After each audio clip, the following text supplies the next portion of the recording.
Mėly kolegos, yra visą laiką tokios epochos, kurios keičia visų mūsų gyvenimą.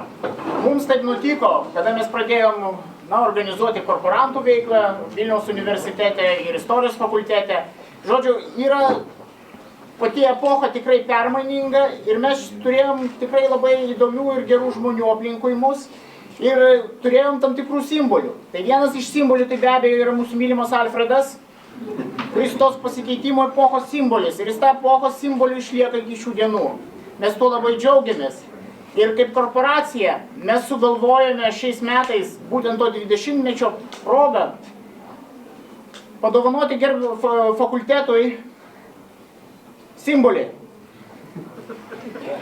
Šalia to simbolio galės būti ir kiti simboliai, kurie norės ateiti būti. Bet dabar, šiuo momentu, mes dovanojam simbolį fakultetui, tai mūsų visų korporacijos narių dovana.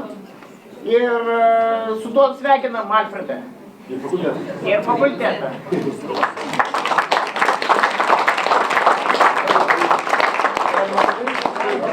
Dabar atidarome. Dovaną ir simbolį.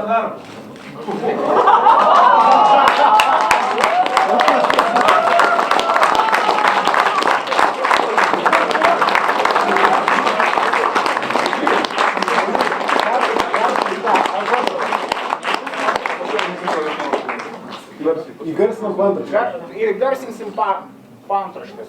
Čia taip yra parašyta, kad korporacijos tylė 20-mečio proga, filisterių dovana istorijos fakultetui.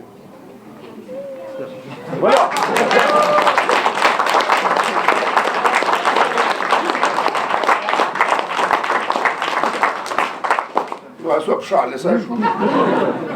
Visą laiką galvojau, kad aš esu dovana, tik tai neaišku kam. Bet kad būsiu dovana Butkuje. Tai tikrai niekada nežinojau. Tik senonai.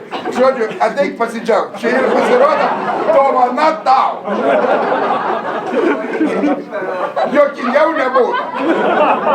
Lauksim, kol bus Butkaus portretas kaip dovana man. Ačiū.